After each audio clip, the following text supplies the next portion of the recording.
Another year, another monetization update from YouTube. And well, we all kind of know the impetus behind this. Logan Paul and maybe some unknown factors. Mundane Matt reckons that there's been some spam issues maybe. There's some fake accounts spamming YouTube with content. I don't know what, but apparently the old rules that were introduced only last year, like a couple of months ago, where you had to have 10,000 views and I think there may have been a certain amount of subs in order to get monetization. Apparently that is no longer good enough. They now have to require something else, and we'll get into that. So, without further ado, let's start off with Twitter. I know, isn't that crazy? So, our girl, Susan Fossicki, decided to release this news upon the denizens of YouTube on Twitter by stating this. I mean, this is totally written by her. We're passionate at YouTube about protecting our users, advertisers, and creators, so we're making some changes to prevent bad actors from abusing the platform. Oh, really now, Susan? Really? Bad actors from abusing the platform. So you're going to make these changes. Now, of course, one of these bad actors is, of course, Logan Paul with the stupid shit that he did. Even though YouTube, for a week, were okay with him doing that until they decided to U-turn on it when everybody complained. But that's besides the point. It seems that now that they've punished him with a slap on the wrist, they decided to punish everybody else who isn't over 1,000 subs. So, lucky for me, I'm not one of those people. But for those of you in my audience who are YouTubers, who are trying to create some kind of thing on this platform, it's now been made 10 times worse for you because of the actions of an idiot. Now she links us to a blog on AdWords, and it says, a new approach to YouTube monetization. There's no denying 2017 was a difficult year with several issues affecting our community and our advertising partners. We are passionate about protecting our users, advertisers and creators and making sure YouTube is not a place that can be co-opted by bad actors. Now we all know what she's referring to here, and we also know that these advertisers are constantly being victimized and threatened by something that changes with the wind, basically. From one thing, it could be, adult content, which is weird because they advertise on adult content with HBO and MSNBC and all these other channels you can possibly think of, but when it comes to a person on YouTube swearing, apparently that's something completely different. Even if that said person does entertainment. Okay? But whatever, apparently they're protecting the advertisers and the creators. Now, why are they punishing these creators for the actions of a few? Like, why? But let's continue. While we took several steps last year to protect advertisers from inappropriate content, we know we need to do more to ensure that their ads run alongside content that reflects their values. Again, these values change with the wind. These values are changed whenever they feel like it. These values are inconsistent. What even are these values? I don't know what values Pepsi has. I don't have any idea what Coca-Cola thinks about. It's kind of funny because on the one hand, they'll advertise on Logan Paul and Jake Paul's videos, no matter how heinous they are, but they won't advertise on mine, they won't advertise on Filthy Franks, and they won't advertise on iDubbbz or PewDiePie. But, at the same time, they'll advertise on Jimmy Kimmel for talking about the bloody Las Vegas shooting. It's inconsistent. It's hypocritical. It seems to be attacking the little guy, the people who they're actually threatened by, the people who can create massive audiences through the power of using one camera and YouTube. It seems that's who they don't want to advertise with.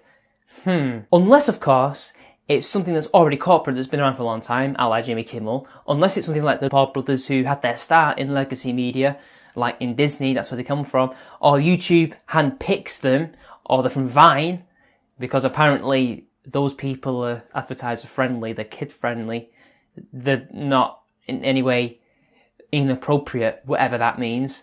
That's okay, but if somebody like PewDiePie was to do something, or Shane Dawson, or anybody else who's been around for a long time on YouTube, that's bad apparently. As we mentioned in December, we needed a fresh approach to advertising on YouTube. Today, we're announcing 3 significant changes. Oh boy, I can't wait! Stricter criteria for monetization on YouTube. After careful consideration and extended conversations with advertisers and creators, we're making big changes to the process that determines which channels can run ads on YouTube. Chats with creators. Right, you see, I can understand that you chatted to these advertisers. I mean, that's who you only ever seem to be talking about, because if you talk to a creator, if you talk to an actual person who's been on YouTube for a long time, somebody who, isn't legacy media, you wouldn't be trotting out shit like this. Wouldn't it be more creator friendly than advertiser friendly, or at least strike some kind of middle ground?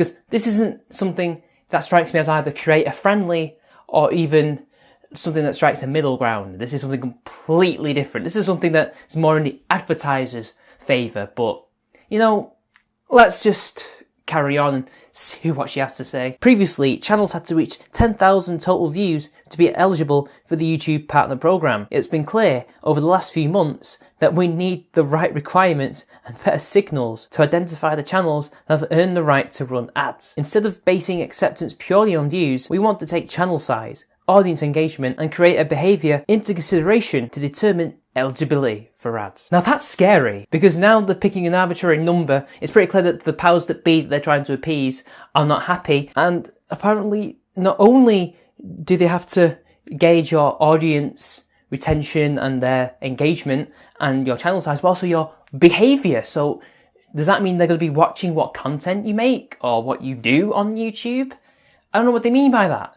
Again, this just strikes me as something that's not only there to appease advertisers, but to censor people, to stop people who could be problematic, who could be, I don't know, a competition to the legacy media from joining YouTube.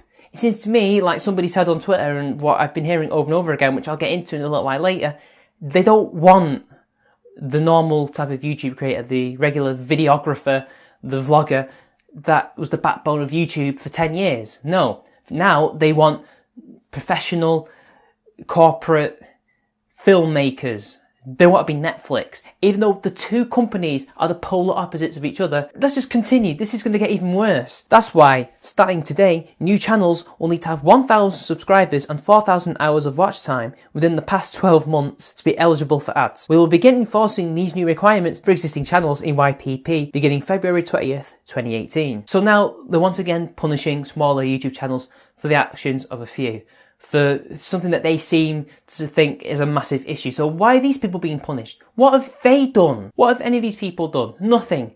They're trying to get their start on YouTube. They're hoping to have a hobby that becomes successful. Well, we can't have that anymore now, can we? Because at first, YouTube channels who were small were hit with the 10,000 views thing, because it used to be back in the day, believe it or not, you could monetize whenever. Well, now it takes 10,000 views, and after this has apparently failed, you're going to have to now get 1,000 subs and 4,000 hours of watch time. I don't even know if I have that. I've got 32,000 minutes. I hope that translates into 4,000 hours. I don't think so. I mean, there's some YouTube channels that are so small that they barely get 10 views an hour. How exactly are they supposed to catch up with that in 30 days? This is just, once again, crushing smaller channels. Like, you know, they took off the monetization for channels that was small but have been around for a long time, but didn't have 10,000 views.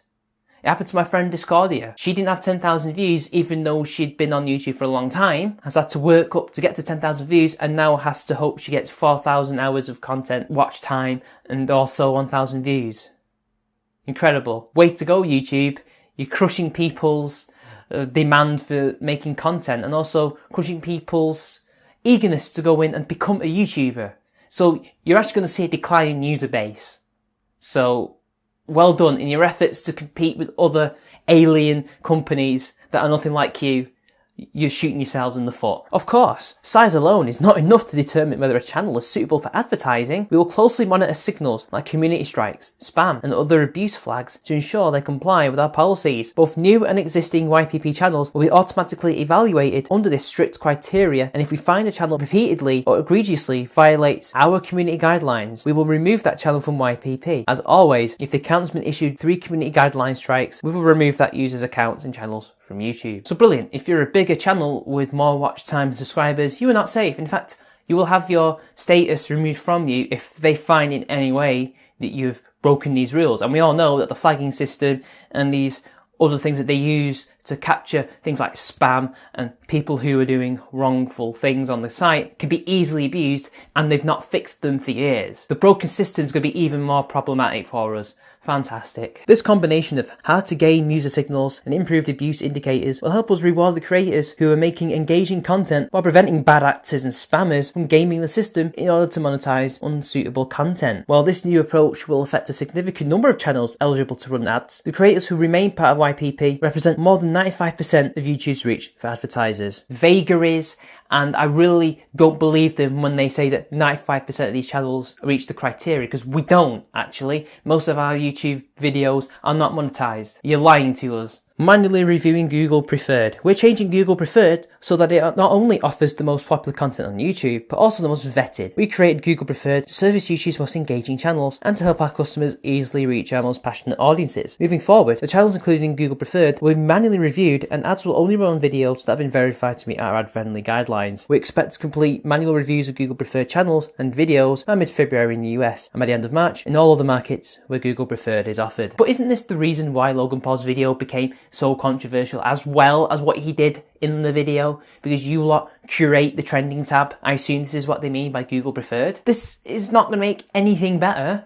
It's going to make things worse, because somebody else is going to come along and do the exact same thing that he did, and we'll be back to square one, and the rest of us will be punished for their transgressions. And by the way, we all know that these people who are going to be curated the most are going to be corporate legacy media shills or Viner migrants. So, you know, like, we all know what's coming. Nobody who is outside of the grain but are massive anyway, like Filthy Frank was, or iDubbbz, or Max Mofo, they're not going to be curated, they're not going to be a part of that. Greater transparency and simple controls over where ads appear. We know advertisers want simpler and more transparent controls. In the coming months, we will introduce a 3-tier suitability system that allows advertisers to reflect their view of appropriate placements for their brand, while understanding potential reach trade-offs. We also know we need to offer advertisers transparency regarding where their ads run. We've begun working with trusted vendors to provide third-party brand safety reporting on YouTube. We're currently in a beta with integral ad science, and we're planning to launch a beta with Double Verify soon. We're also exploring partnerships with OpenSlate, Comscore and Moat, and look forward to scaling our third-party measurement offerings over the course of the year. Of course, all this is going to be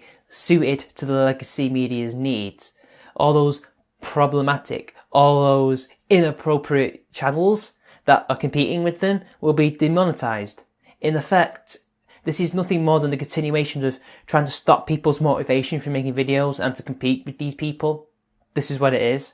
And we can see that they're trying to improve steps to further watch our content and manually curate it and to control it, to decide who has ads and who doesn't. Basically, if we're political commentators, if we're the normal commentary brand of YouTube, like a Pyrocynical or a Leafy's here, or like a Keemstar or anything else like that, anything that YouTube's never particularly liked for a couple of years now, we're fucked with this, basically. The challenges we faced in 2017 helped us make tough but necessary changes in 2018. These changes will help us better fulfill the promise YouTube holds for advertisers, the chance to reach over 1.5 billion people around the world who are truly engaged with content they love. We value the partnership and patience of all our advertisers. I have lost the will to live. And we all know the gist of it, basically. And notice how they constantly reference the advertisers, not the creators. In fact, the creators are barely mentioned. It's almost like lip service to us, you know, the people who actually made YouTube what it is. They're forgetting us.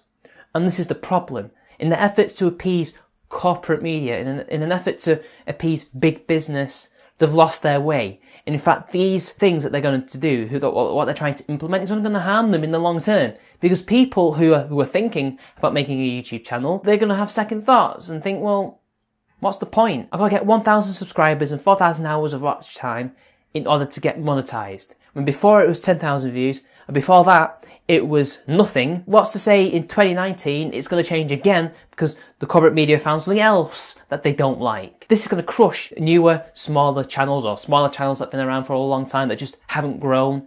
And it's also going to stop people who've been potentially thinking about this as a hobby or as a career to not bother. So really, in the end, they're just destroying what potential user base they actually have that's out there that's not been tapped. And again, it's all about competition with apps like Hulu, Netflix, which is the big one, who themselves aren't actually in that good of a position anyway. You know, just any of those online video streaming services. YouTube thinks that they're like that, or they have to become like that in the future in order to compete and be a successful business, even though they've never actually been a successful run business. They've never actually been running at a profit, but at a loss. And it's just, why? In their efforts to become more like that, they've lost what they actually were and will soon lose a potential audience. YouTube isn't any of these apps. YouTube is a video content site where normal people make content. Yes, you know what? We can have these corporate shills on here. We can have the Jimmy Kimmel show. That's fine. They can be here. Musicians can be here. That's fine. But don't cater to them exclusively. Cater to your backbone, the ones who actually bring in the people. And remember that those are the people who are the main attractions. That's why PewDiePie's at nearly 60 million. That's why we still have Smosh and Rooster Teeth and College Humor and all these other big YouTube channels that have been around for 10 years. Or if you do not try to cultivate that type of talent, you're not going to be around for much longer. I'll never understand the reasons behind that. And the thing is, people, you can say that Susan Fossey must go because her reign has been absolutely horrible. And you're right, it has been. And she should go. But the problem is, the people who run Google and Alphabet are the exact same. They're the same type of people as Fossey is. So it doesn't matter if we remove her. Somehow, magically, they'll just replace her with another puppet. And we'll be back to square one. So I don't know what to do. I have no solutions to this other than to grim and bear this particular thing, because it seems like the apocalypse just won't end. We keep having this 1.0, 2.0, but let's be honest, it's just one big apocalypse. So anyway, that's the end of the video. I'm sure I'll think of something, maybe. It's been your boy. I'll see you later.